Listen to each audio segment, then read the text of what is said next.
Hafiz dengan NPM 42. Saya Nurti Anjani dengan NPM 23. Saya Istiqomah Rabita Islami dengan NPM 9. Saya Sylvia Andradi dengan NPM 43. Saya Reskian Marta dengan NPM 43.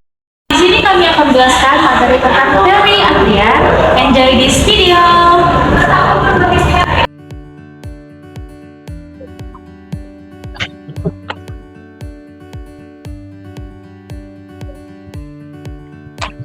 Halo teman-teman, kembali lagi dengan kami. Di sini kami akan langsung menjelaskan tentang materi teori antrian, mata kuliah pengantar riset operasi, program studi S1 Statistika Universitas Bengkulu.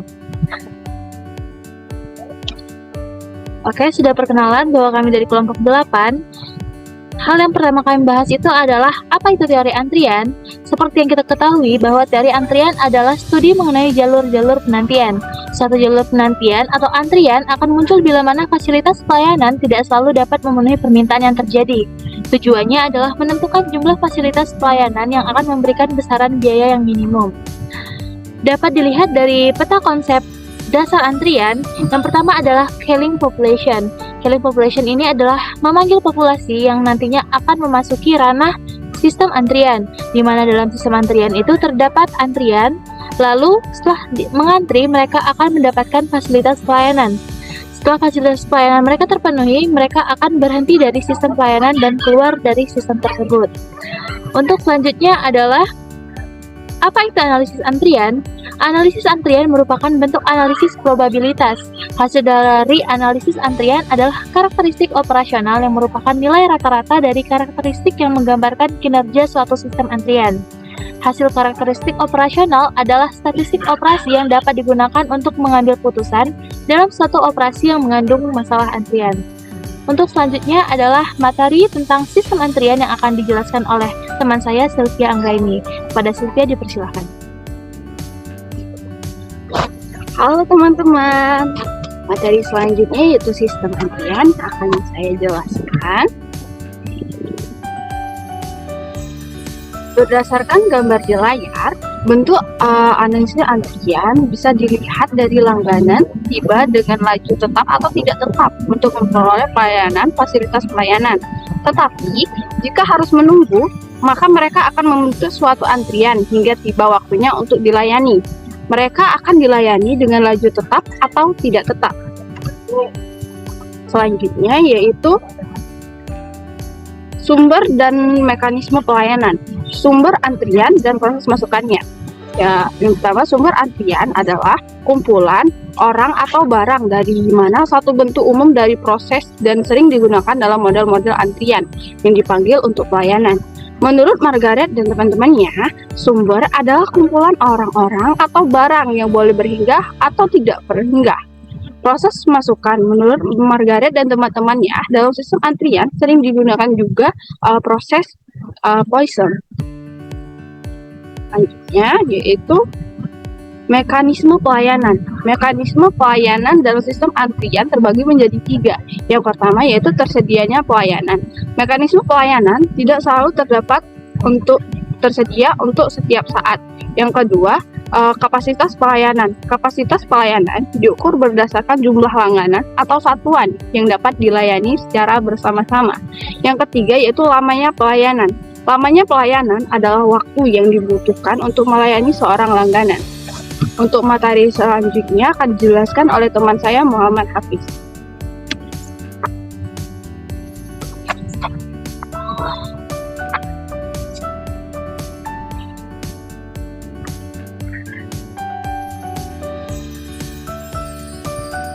Baiklah, di sini saya akan menjelaskan mengenai karakter.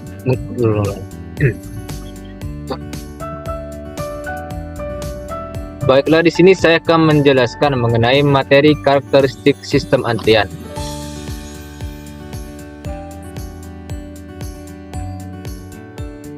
Menurut Heger dan Renter, dalam sistem antrian terdapat 3 komponen utama. Yang pertama yaitu karakteristik kedatangan atau masukan sistem, dan yang kedua yaitu karakteristik antrian, dan yang ketiga karakteristik pelayanan.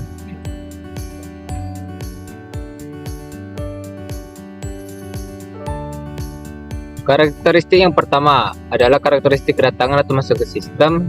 yang dimana sumber inputnya mendatangkan pelanggan bagi sebuah sistem pelayanan, memiliki karakteristik utama sebagai berikut. Yang pertama yaitu ukuran populasi. Ukuran populasi merupakan sumber konsumen yang dilihat sebagai populasi, tidak terbatas dan terbatas. Populasi tidak terbatas adalah jika jumlah kedatangan atau waktu pelanggan pada sebuah waktu tertentu hanya sebagian kecil dari sebuah kedatangan potensial. Sedangkan populasi terbatas adalah sebuah antrian ketika hanya ada pengguna pelayanan yang potensial dengan jumlah terbatas. Dan kedua yaitu perilaku kedatangan. Perilaku setiap konsumen berbeda-beda dalam memperoleh pelayanan.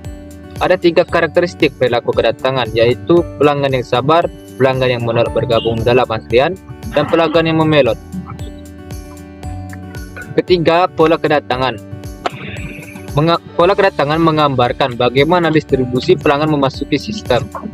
Distribusi kedatangan terdiri dari constant arrival distribution dan arrival pattern random. Constant arrival distribution adalah pelanggan yang datang setiap periode tertentu, sedangkan arrival pattern random adalah pelanggan yang datang secara acak.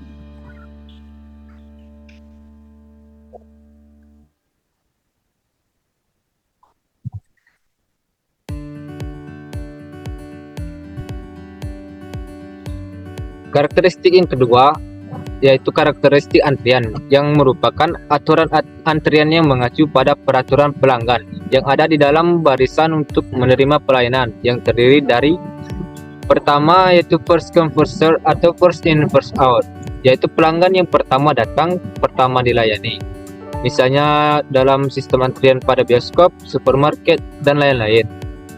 Dan yang kedua yaitu last come first serve atau last in first out, yaitu sistem antrian pelanggan yang datang terakhir dan pertama dilayani.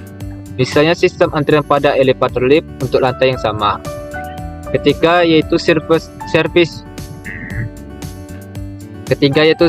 in random order, yaitu panggilan berdasarkan pada peluang acak, tidak peduli siapa yang datang terlebih dahulu. Dan terakhir shortest operation times, yaitu sistem pelayanan yang membutuhkan waktu pelayanan singkat mendapatkan pelayanan pertama. Karakteristik yang ketiga yaitu karakteristik pelayanan. Dalam karakteristik pelayanan terdapat 2 hal penting, yaitu yang pertama yaitu desain sistem pelayanan. Pelayanan pada umumnya digolongkan menurut jumlah saluran yang ada dan jumlah tahapan. Menurut jumlah saluran yang ada adalah sistem antrian jalur tunggal dan sistem antrian jalur berganda. Menurut jumlah tahapan adalah sistem satu tahap dan sistem tahapan berganda. Distribusi waktu pelayanan. Pola pelayanan serupa dengan pola kedatangan, di mana pola ini bisa konstan ataupun acak. Jika waktu pelayanan konstan, maka waktu yang diperlukan untuk melayani setiap pelanggan sama. Sedangkan waktu pelayanan acak merupakan waktu untuk melayani setiap pelanggan adalah acak atau tidak sama.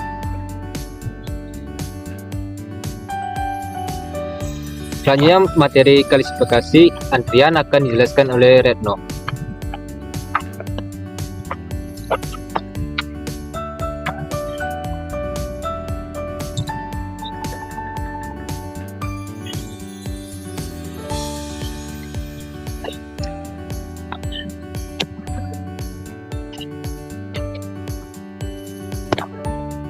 Baiklah, di sini saya akan menjelaskan mengenai materi klasifikasi antrian. Yang pertama yaitu sistem pelayanan tunggal atau single server system, merupakan bentuk paling sederhana dari sistem antrian. Dalam sistem ini, kombinasi antara mesin kas dan tempat kasir disebut server atau fasilitas pelayanan, dan para pelanggan yang menunggu giliran yang membentuk suatu baris disebut waiting line atau antrian. Dalam sistem antrian, pelayanan tunggal memiliki karakteristik sebagai berikut. Yang pertama yaitu populasi pelanggan yang tidak terbatas. Yang kedua yaitu disiplin antrian, pertama datang, pertama dilayani. Yang ketiga yaitu tingkat kedatangan Poisson, dan yang keempat yaitu waktu pelayanan eksponensial. Selain karakteristik tersebut, sistem antrian pelayanan tunggal juga memiliki asumsi bahwa lambda itu kurang dari mu, di mana lambda merupakan tingkat kedatangan, sedangkan mu merupakan tingkat pelayanan. Yang kedua yaitu sistem pelayanan multiple atau multiple server system. Nah, jadi ini merupakan baris antrian tunggal yang dilayani oleh lebih dari satu pelayanan. Penerapan sistem ini terdapat pada bank yang ada bagian tertentu menangani pertanyaan-pertanyaan atau pengaduan-pengaduan dari customer. Formula antrian untuk sistem pelayanan multiple dikembangkan berdasarkan asumsi bahwa yang pertama yaitu disiplin antrian pertama datang pertama dilayani, yang kedua yaitu kedatangan Poisson, yang ketiga yaitu waktu pelayanan eksponensial, dan yang keempat yaitu populasi yang tidak terbatas.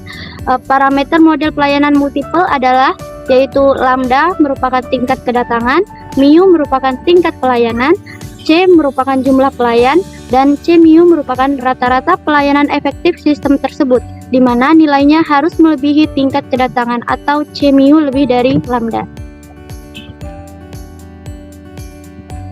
Selanjutnya yaitu mengenai materi struktur antrian yang akan dijelaskan oleh Istiqomah.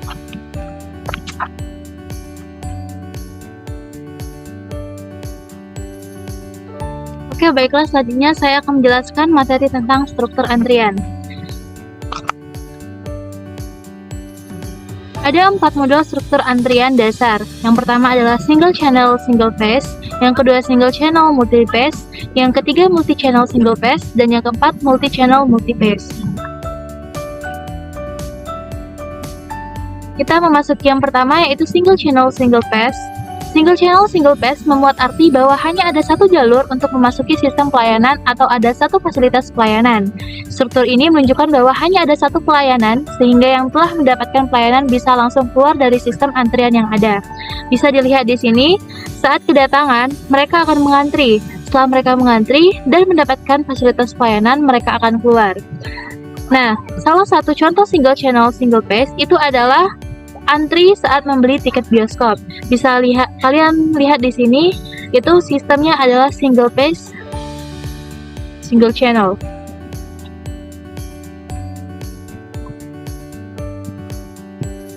Lalu yang kedua adalah single channel multi phase. Struktur ini memiliki antrian satu jalur pelayanan sehingga dikatakan single channel. Karena memiliki lebih dari satu pelayanan, maka disebut multi phase. Dapat disimpulkan, struktur antrian ini memiliki satu jalur antrian dengan pelayanan yang bertahap. Ketika telah dilakukan tahap 1, maka dilakukan tahap kedua agar pelayanan sempurna. Nah, dapat kalian lihat juga dari gambar, itu saat pelanggan datang, mereka akan mengantri. Lalu mereka akan memasuki fasilitas pelayanan 1. Setelah mereka memasuki pelayanan tahap 1 dan selesai, mereka akan memasuki fasilitas pelayanan tahap 2. Setelah fasilitas pelayanan tahap 2 selesai, mereka akan keluar. Nah, salah satu contoh dari single channel multi phase itu adalah mesin cuci mobil otomatis. Bisa dilihat, mereka mengantri dan sesuai dengan tahapan-tahapan yang sudah ditentukan. Lalu yang ketiga adalah multi-channel single phase. Multi-channel single phase yang dimaksud adalah dua atau lebih fasilitas dialiri oleh antrian tunggal. Sistem ini memiliki lebih dari satu jalur pelayanan atau satu fasilitas pelayanan. Nah, bisa kalian lihat dari kedatangan mereka akan mengantri. Nah, mereka nanti akan bisa memasuki fasilitas pelayanan 1 atau pelayanan 2 ataupun pelayanan 3. Setelah mendapatkan pelayanan, mereka akan keluar. Contoh dari multi-channel single phase itu adalah antrian di bank. Bisa kalian lihat di gambar, itu adalah multi-channel single phase. Lalu selanjutnya yang terakhir adalah multi-channel multi phase. Multi-channel multi phase dikatakan beberapa fasilitas pelayanan pada setiap tahap sehingga lebih dari satu individu dapat dilayani dalam satu waktu. Nah, bisa kalian lihat di gambar, itu mereka akan datang, lalu mereka mengantri, dan mereka bisa memasuki fasilitas tahap pelayanan jalur 1 dan bisa ke jalur 2 atau dari jalur 2 ke jalur 1 ataupun jalur 1 ke jalur 1. Setelah mereka memenuhi fasilitas pelayanan mereka akan keluar. Nah, salah satu contoh dari multi-channel multi phase itu adalah antrian di rumah sakit. Baiklah, selanjutnya adalah materi model antrian yang akan dijelaskan oleh teman saya Reskian Marta. Pada Reskian dipersilakan.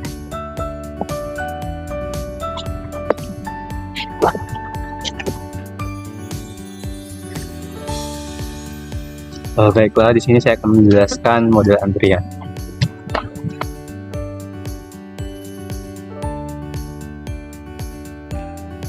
Beragam model antrian dapat digunakan di bidang manajemen operasi.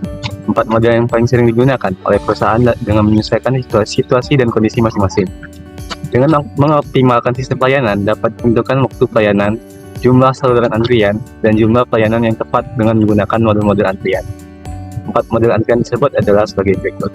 Yang pertama itu adalah model A, Single Channel Query System atau model antrian jalur tunggal. Dalam situasi ini, kedatangan membentuk satu jalur tunggal untuk dilayani oleh stasiun tunggal. Rumus antrian tersebut yaitu LS sama dengan lambda per mu dikurang lambda, di mana lambda itu jumlah kedatangan rata-rata per satuan waktu dan mu itu adalah jumlah rata-rata yang dilayani per satuan waktu pada setiap jalur, dan LS itu merupakan jumlah pelanggan rata-rata dalam sistem. Oke, baiklah, di sini untuk mencari jumlah waktu rata-rata yang dihabiskan dalam sistem itu menggunakan rumus WS sama dengan 1 per mu dikurang lambda. Untuk mengetahui jumlah unit rata-rata yang menunggu dalam antrian itu menggunakan LQ sama dengan lambda kuadrat per mu dalam kurung mu dikurang lambda.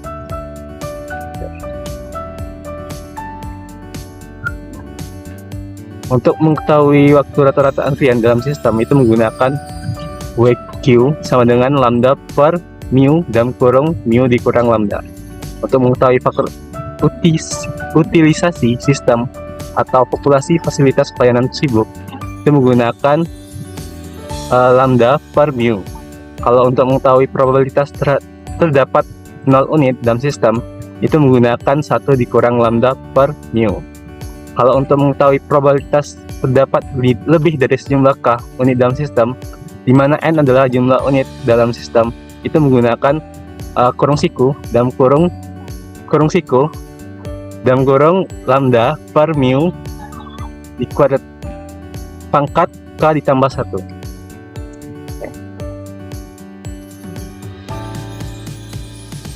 Untuk selanjutnya itu ada model B, itu merupakan multiple channel query system atau model antrian jalur berganda.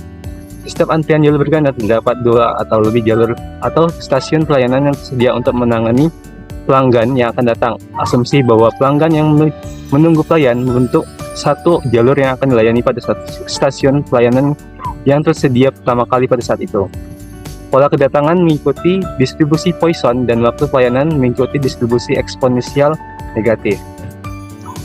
Baiklah, mungkin di sini ada rumus untuk mencari probabilitas terdapat 0 orang dalam sistem itu menggunakan rumus P0 sama dengan 1 per kurung siku mu m n sama dengan 0 dan mu dikurang 1 per n faktorial dalam kurung lambda per mu pangkat m ditambah 1 per m faktorial dalam kurung lambda per mu pangkat m dikali m mu per m dikali lambda dikurang mu.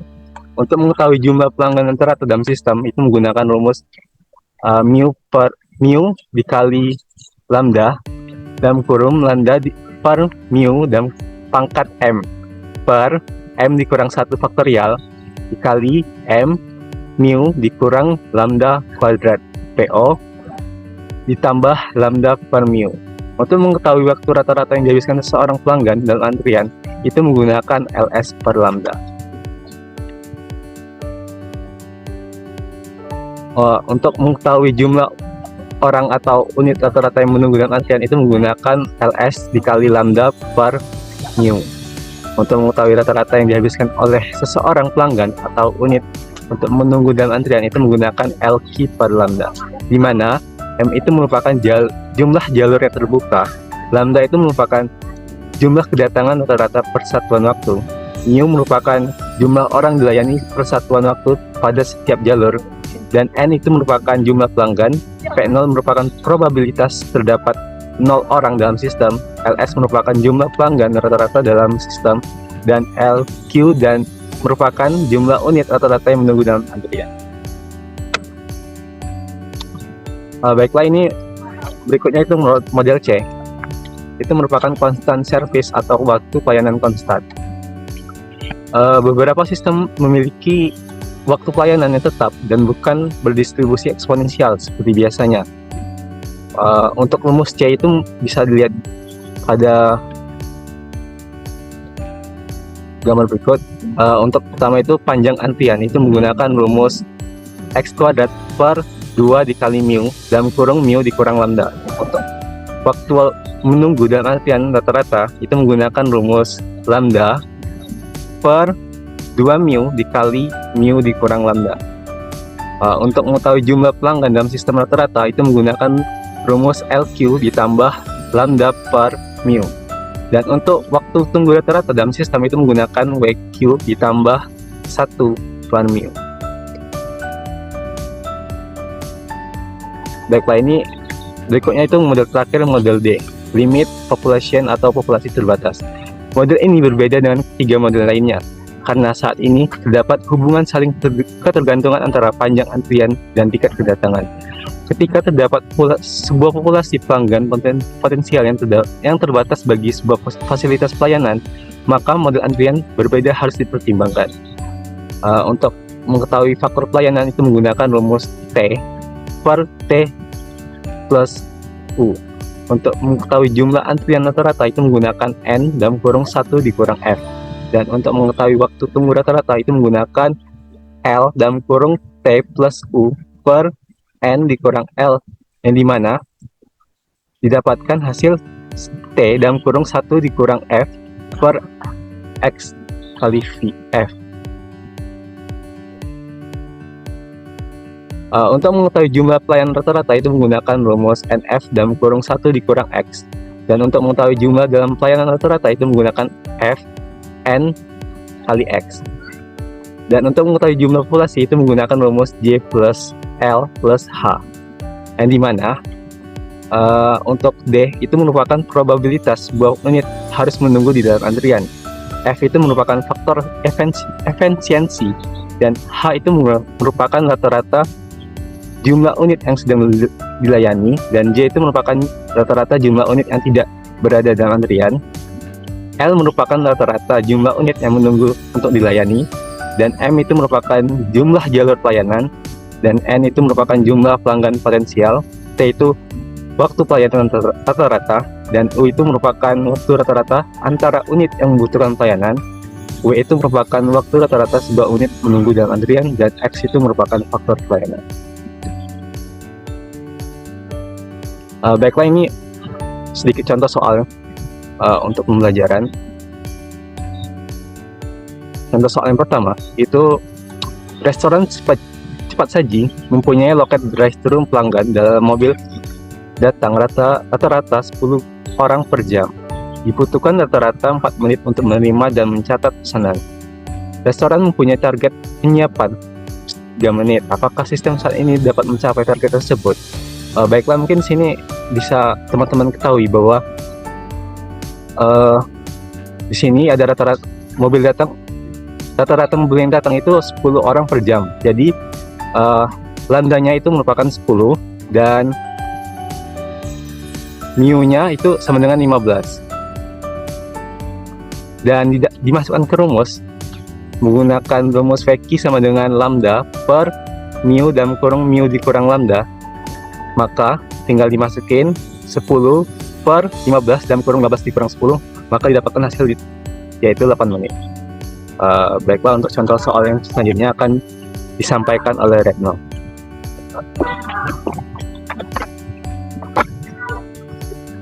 Baiklah, jadi ada contoh soal yang kedua, yaitu mengenai sebuah toserba memiliki 3 pramuniaga dengan 10 pelanggan datang per jamnya, dan tiap pramuniaga dapat melayani 4 pelanggan per jam. Tentukan probabilitas tidak adanya pelanggan yang akan dilayani dan jumlah rata-rata pelanggan yang dilayani oleh tiap pramuniaga. Jadi untuk menyelesaikan persamaan ini kita ketahui dulu dari soal bahwa terdapat 3 pramuniaga yang merupakan C. Setelah itu ada lambdanya itu bernilai 10 pelanggan per jam. Setelah itu ada nilai mu atau rata-ratanya itu ada 4 pelanggan per jam, dan probabilitas tidak adanya pelanggan. Untuk menyelesaikan persamaan ini kita dapat menggunakan rumus P0 sama dengan 1 per 10 sigma 1 per n faktorial dikali dengan lambda per mu pangkat n ditambah 1 per c faktorial dikalikan dengan lambda per mu pangkat c dan dikalikan dengan c mu per c mu minus lambda. Dari hasil perhitungan ini maka didapatkan hasil bahwa P0 sama dengan 0,45. Baiklah, mungkin itu saja mengenai contoh soal dan akan dilanjutkan oleh Istiqomah untuk kesimpulannya.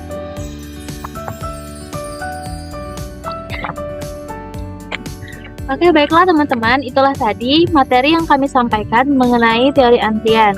Nah, saya ulas sedikit bahwa teori antrian itu adalah teori yang untuk mengenalkan studi tentang jalur-jalur penantian atau antrian.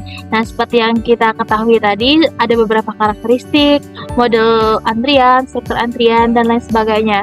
Nah, itu yang biasanya tidak kita sadari sering kita temukan di kehidupan sehari-hari. Seperti yang paling sering kita temukan adalah waktu kita antri di toko atau di Alfamart, Indomaret. Itu merupakan salah satu contoh dari karakteristik antrian atau model antrian tersebut. Nah, mungkin itu saja dari kelompok kami. Lebih dan kurang kami mohon maaf. Dan terima kasih untuk